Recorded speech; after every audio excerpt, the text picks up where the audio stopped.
The large hall was quiet as the young cadets took their seats.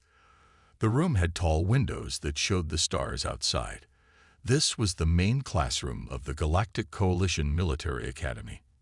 30 young aliens from different planets sat in neat rows, all wearing the same gray uniforms. They were waiting for Commander Taejo. The doors slid open with a soft hiss. All talking stopped as the commander walked in.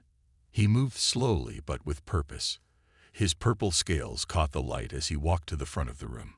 One of his eyes was normal, large and yellow with a black slit. The other eye was cybernetic, glowing with a soft blue light. "Good morning, cadets," Commander Taejo said. His voice was deep and rough, like stones rolling down a hill. "Good morning, Commander," the cadets replied together. Taejo looked at them. These were the best students from 30 different worlds. Tomorrow they would graduate and become officers in the Coalition fleet, but today they would learn from his experiences. As is our tradition in graduation week, Taejo said, "I am here to share war stories, the kind that don't make it into your textbooks." He smiled slightly, showing sharp teeth. "These are the stories that might save your lives one day." He walked back and forth in front of them. His footsteps made a clicking sound on the hard floor. "What would you like to hear about?" he asked. "The Battle of Zorda Prime, the Siege of the Seven Moons. Ask, and I will tell you what I know." The room was quiet. Then, a cadet in the third row raised his hand. He was Do-Yun, from the Larian species. The Larians were known for their technical skills and their blue skin that seemed to shimmer.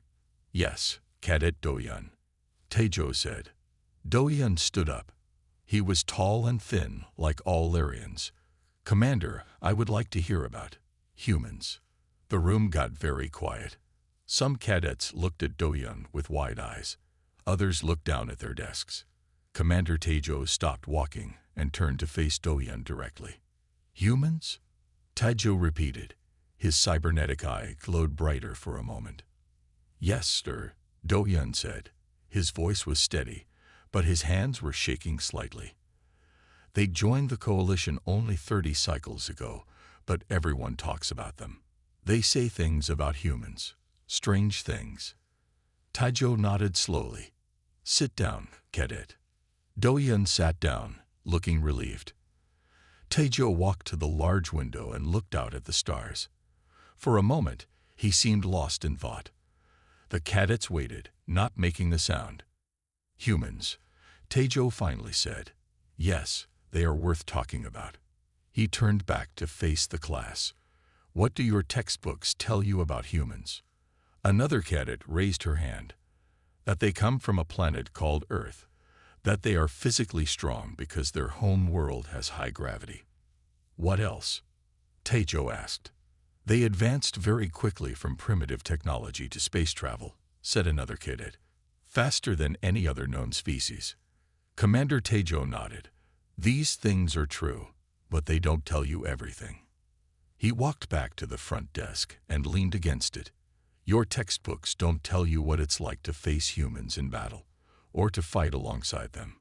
His cybernetic eye dimmed for a moment, as if he was remembering something painful. "You wish to know about humans?" he asked. "Very well. I will tell you what the official records do not." Taejo pressed a button on the desk. The lights in the room dimmed, and a holographic star map appeared in the center of the room. "Let me tell you about my first encounter with humans," he said. "It was not in this sector, but here." He pointed to a small cluster of stars, near what humans call the Orion Arm. The cadets leaned forward in their seats. Even those who had seemed bored before were now paying attention. "You should know this," Taejo said, his voice becoming serious, "because someday you may serve with humans, or against them. Either way, you need to understand what they are capable of." Do-Yun and the other cadets watched as Commander Taejo began his story. No one made a sound. They all knew that what they were about to hear would not be in any textbook. "It all began with a misunderstanding," Taejo said, "and it nearly ended in a war." Commander Taejo moved his hand through the star map. The stars shifted as he found the right location. "It was 42 cycles ago," he said. "I was just a junior officer on the ship Celestial Harmony *. My commander was Hiram, one of the best in the Coalition fleet." The hologram changed to show a large, sleek ship.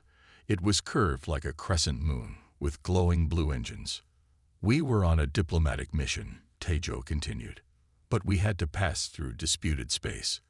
This area was not claimed by any major power, but it was not safe either."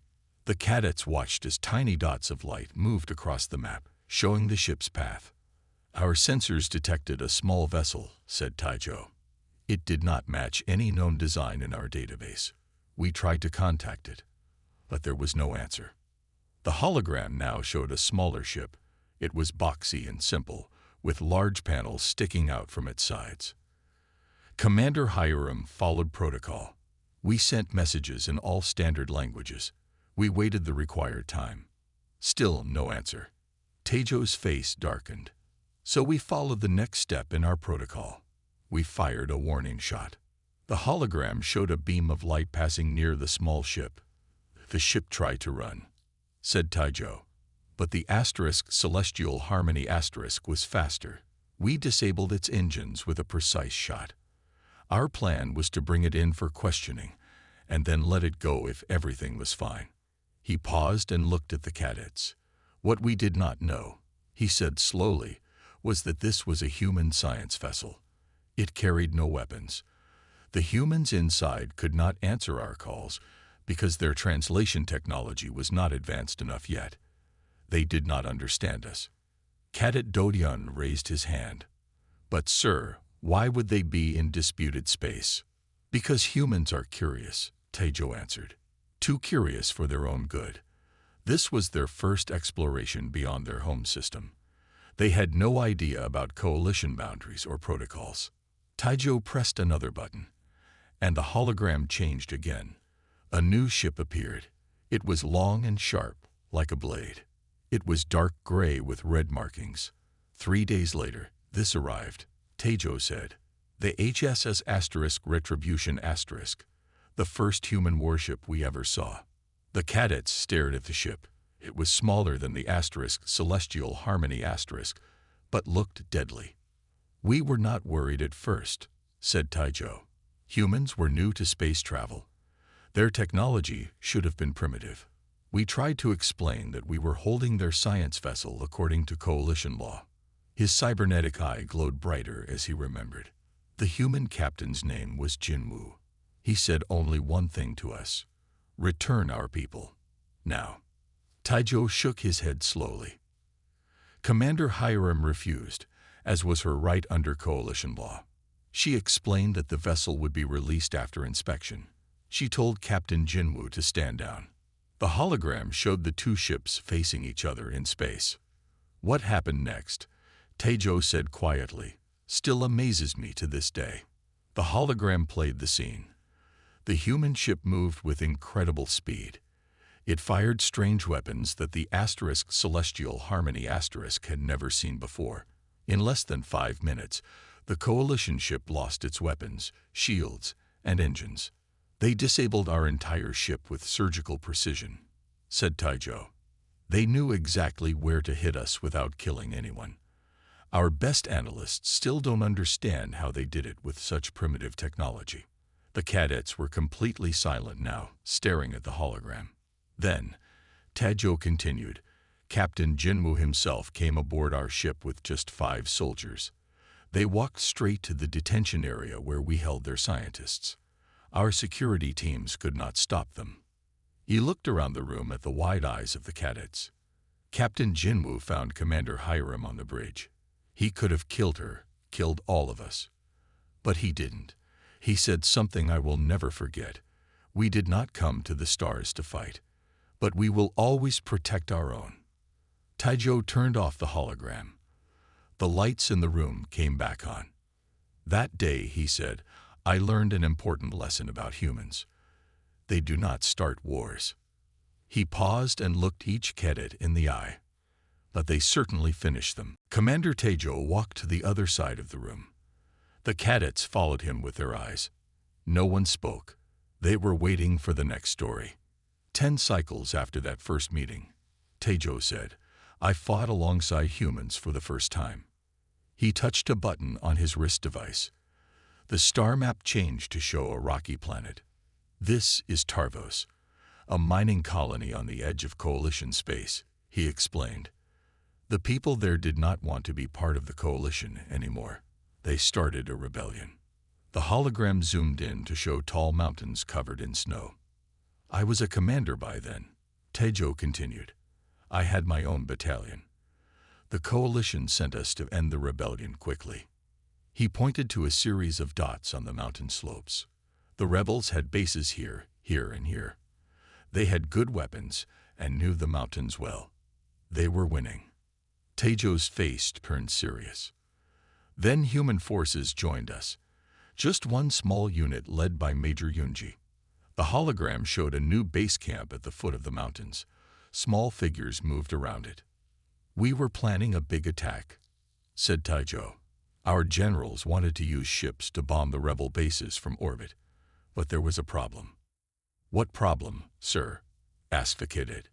The rebels had shield technology, Taejo answered.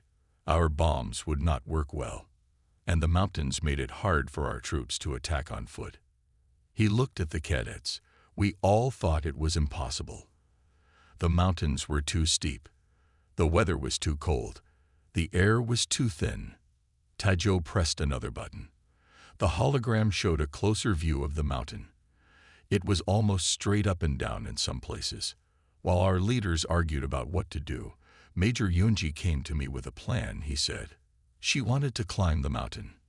Some of the cadets looked at each other in surprise. I told her it was impossible, Taejo continued. No one could climb that mountain, especially not in a snowstorm at night. But she just smiled. Taejo's voice became quieter, and the cadets leaned forward to hear. That night, Major Yunji and 20 human soldiers started climbing. They carried heavy weapons on their backs. The temperature was so cold that my species would die in minutes. The air was so thin that most beings would pass out. The hologram showed tiny figures slowly moving up the steep mountain face. I watched them through binoculars, said Taejo. They climbed all night. No ropes. No flying machines, just their hands and feet. He shook his head in disbelief, even after all these years. By morning, they had reached the top, he said. They were above the main rebel base. They had the high ground. The hologram showed the human soldiers setting up their positions above the rebel base.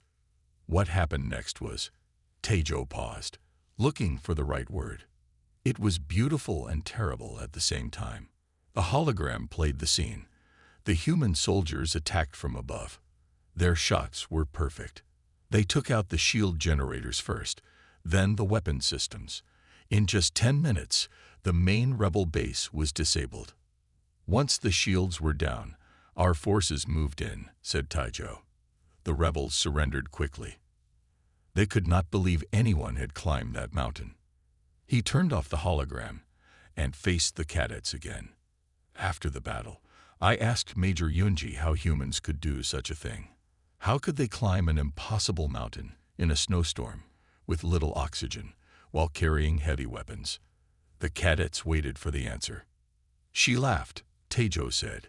She told me this was nothing special. She said they had harder training exercises at something called KAIS Military Academy Winter Training. Cadet Do-hyun raised his hand. But how is that possible, Commander? No species can be that strong. Taejo nodded. That's what I thought too. But then I learned about Earth, the human homeworld.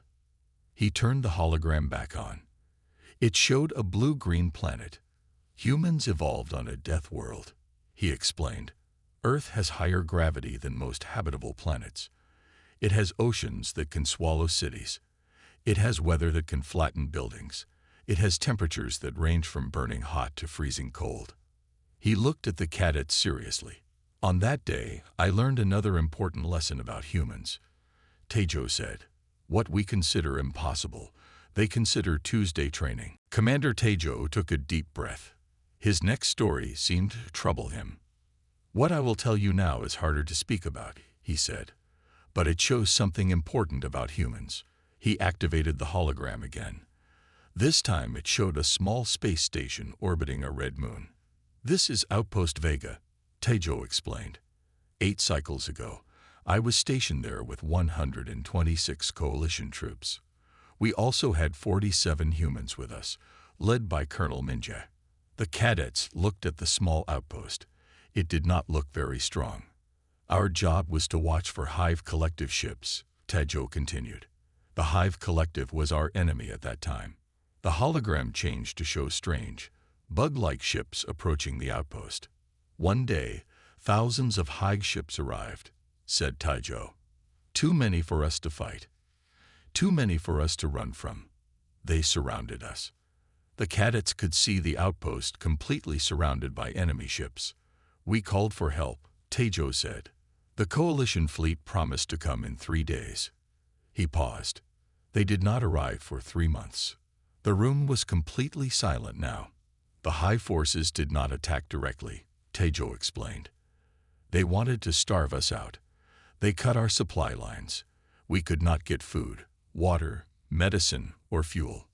Tejo's cybernetic eye dimmed, as if the memory drained its power. After 1 week, our food was running low. Many of my people were scared. Some wanted to surrender. He looked at the cadets. But Colonel Minje stepped forward. He said, "We will not surrender. We will survive." Then he put the humans in charge of our supplies. The hologram showed the inside of the outpost. Humans were organizing boxes and containers. Colonel Minje called it siege protocols, said Tejo. The humans took control of everything we had. They counted every drop of water, every piece of food. They made perfect plans for how we would use our supplies. One cadet raised a hand. Did they take more food for themselves, Commander? Tejo shook his head firmly. No. In fact, they took less. The humans figured out exactly how much food each species needed to survive. They gave bigger portions to species with faster metabolism. They gave smaller portions to species that could go longer without food. They themselves took only what they absolutely needed. The hologram showed humans teaching other aliens how to repair equipment. When our machines broke, the humans fixed them with whatever they could find. Tejo continued. They turned trash into tools. Commander Tejo walked back to the center of the room. The cadets watched him with wide eyes. They were eager to hear more. Not all human warfare involves weapons, Tejo said. Sometimes their most powerful weapon is here. He tapped the side of his head. The hologram showed a new image, a large, impressive alien city. The buildings were tall and made of a shiny black material. Strange symbols covered their surfaces. This is the capital city of the HFY Empire, explained Tejo. The HFY are an old species.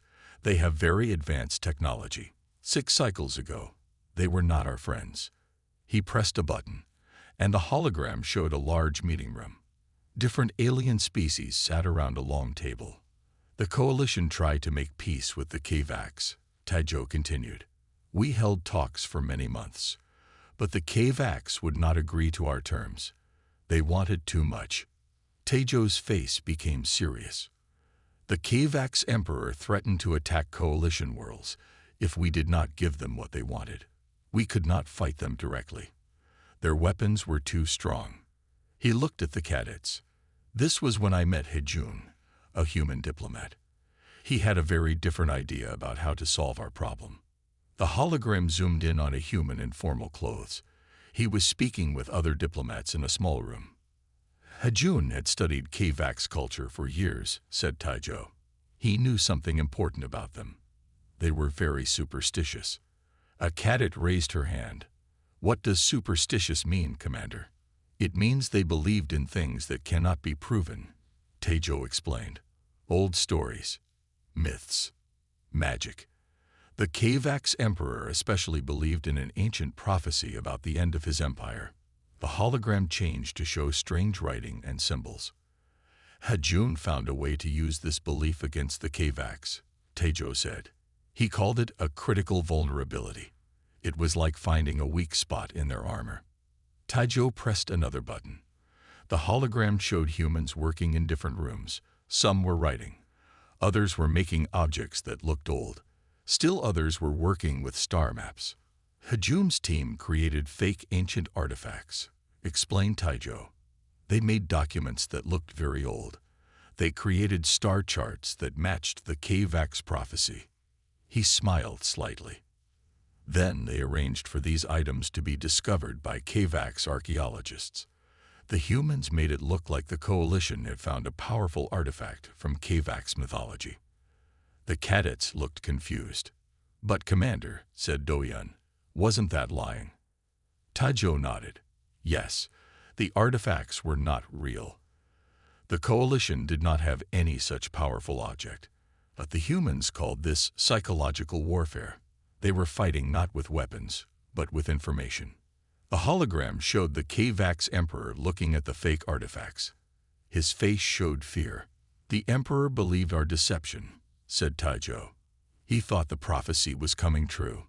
He believed we had an ancient power that could destroy his empire." Taijo turned off the hologram. 2 days later, the HFY returned to the peace talks. He said, "They accepted all our terms. No shots were fired. No lives were lost. But we won completely." He looked at the cadets with his normal eye, while his cybernetic eye glowed brightly.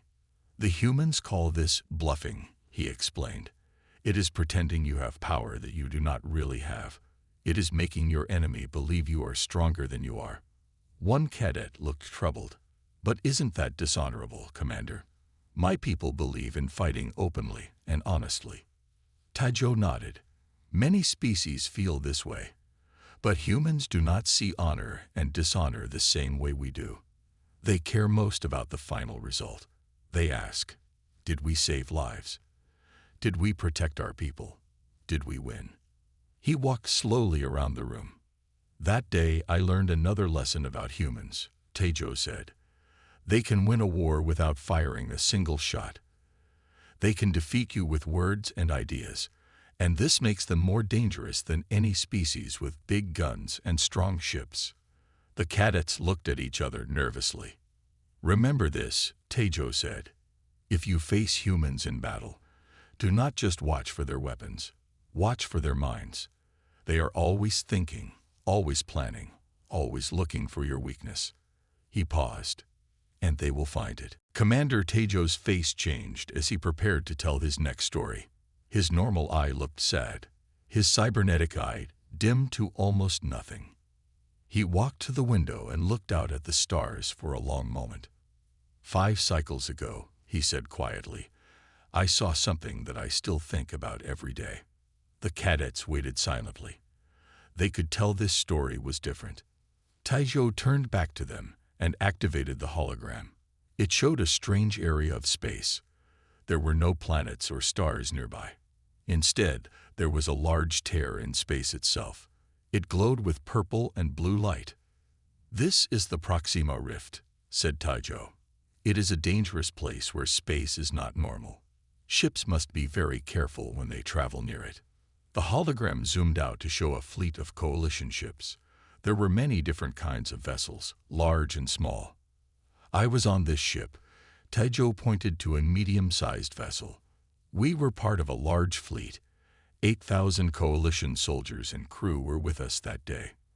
He pressed a button, and new ships appeared on the hologram. They were strange-looking, with parts that seemed to move and change shape. "These are swarm ships," explained Taijo. "They are very dangerous. They attack by surprise and destroy everything in their path." The hologram showed the swarm ships moving toward the coalition fleet. "We did not expect an attack," Taijo continued. "By the time we saw them, it was too late. They hit our flagship first." The hologram showed the largest coalition ship being hit by swarm weapons. Its engines were damaged. "Our flagship could not move," said Taijo. "The rest of us tried to protect it. But there were too many swarm ships." His voice became rough, as if it was hard to speak. "We were losing. The swarm ships were getting closer to our flagship. There were 8,000 people on that ship. If it was destroyed, they would all die. Taijo pointed to a small ship near the edge of the fleet. It was a human vessel. "This is the HSS Dauntless *," he said, a human frigate commanded by Captain Yuna. It was small, with only 200 crew members. The hologram showed the Dauntless * moving away from the rest of the fleet. "At first, I thought they were running away," Taijo admitted. "I was angry, but then I realized they were moving to a new position." The Dauntless * flew around the battle and came up behind the swarm ships. Then it moved between the swarm and the damaged flagship. "Captain Yuna sent one message to the fleet," said Taijo. "Just 5 words. Get our people home. Goodbye." The cadets watched as the hologram showed what happened next. The Dauntless * turned on its engines at full power. It started to glow brightly. "The humans were activating their FTL drive," explained Taijo. "That's the faster-than-light engine that lets ships travel between stars. But they were too close to the Proxima Rift.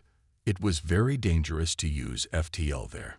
The hologram showed the Dauntless * glowing brighter and brighter.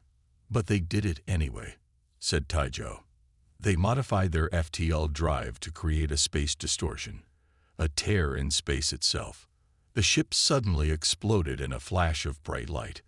The explosion was much bigger than it should have been. It expanded outward, swallowing the nearby swarm ships. "The Dauntless * was destroyed," Taijo said. "So were all the swarm ships near it. But our flagship was saved. The rest of our fleet escaped." He turned off the hologram. The room was completely silent. 200 humans died that day, he said. They sacrificed themselves to save 8,000 coalition lives. Taijo's cybernetic eye slowly brightened again. "After the battle, I spoke with a human admiral," he continued. "I asked him why humans would do such a thing, why they would give their lives for others." He looked at each cadet in turn. The admiral showed me an ancient quote from human history. "Greater love hath no one than this, to lay down one's life for one's friends." Taijo walked slowly back to the center of the room. "That day, I learned the most important lesson about humans," he said. "They are the only species I know who will choose certain death if it means saving others. They call it self-sacrifice, and it is part of who they are." Commander Taijo let the room stay quiet for a moment. The cadets were thinking about the sacrifice of the Dauntless * crew. Finally, he spoke again. "Over the years, my understanding of humans has changed," he said. "At first, I feared them. Then I respected them. Now, I study them." He activated the hologram once more. This time, it showed a stack of old papers with writing on them. 4 cycles ago, I found these in the Coalition archives," Taijo explained. "They are copies of something humans call the Geneva Conventions." The cadets looked confused. "What are those, Commander?" asked a cadet in the back row. "They are rules for war," Taijo answered. "Rules that humans made for themselves, long before they met any other species." The hologram showed pages of human writing. "These rules tell humans what they can and cannot do during war," Taijo continued. "They cannot hurt prisoners. They cannot attack hospitals. They cannot use certain types of weapons. They must treat wounded enemies. They must protect civilians." He looked at the cadets. "Think about this," he said. "Humans made rules to limit their own power in war. Why would any species do that?" The room was quiet as the cadets thought about the question. "I believe it is because humans know how dangerous they truly are," Taijo said. "They have seen what they can do to each other. They have seen the worst they are capable of. And they fear that part of themselves." The hologram changed to show images from human history. Cities destroyed, huge weapons, armies fighting. "Humans are the only known species to create nuclear weapons," Taijo explained. "These are bombs that can destroy entire cities in seconds. They used these weapons once, in a war against themselves." The cadets looked shocked. "Then they stopped," continued Taijo. They made treaties. They limited these weapons, not because anyone forced them to, but because they chose to. He turned off the images and faced the cadets directly. "This is what makes humans truly terrifying," he said. "A species that limits its own power understands what it is capable of. Humans hold themselves back. They put chains on their own strength." Taejo's cybernetic eye glowed brightly as he spoke. "In the coalition military, we follow rules because we are ordered to," he said. "But human soldiers follow extra rules that they created for themselves." The hologram showed human soldiers in training. They were sitting in classes, learning from books. "Human military personnel must study these rules," explained Taejo. "They must pass tests on them. If they break these rules, their own people will punish them severely." He walked around the room slowly. "Once, during a battle with pirate ships, I saw humans capture enemy soldiers," Taejo said. "These pirates had killed human civilians. They had tortured human prisoners." His voice became quieter. "I expected the humans to take revenge, to hurt the pirates, to kill them," he admitted. "But they did not. They gave the pirates medical care. They gave them food and water. They treated them according to their Geneva Conventions." Taejo stopped and looked at the cadets. "I asked the human captain why they would be kind to such cruel enemies," he said. "Do you know what she told me?" The cadets waited for his answer. "She said, 'We follow these rules not because our enemies deserve it, but because we deserve better than to become like them.'" Taejo let those words hang in the air for a moment. "That day, I learned another important lesson about humans," he said. "They are not dangerous because they are strong. They are dangerous because they know exactly how terrible they could be, and they choose to be better." He looked at each cadet in turn. "Remember this if you ever serve with humans," Taejo said. "They are holding back. They are following rules they made for themselves. And that means they are capable of much worse than what you see."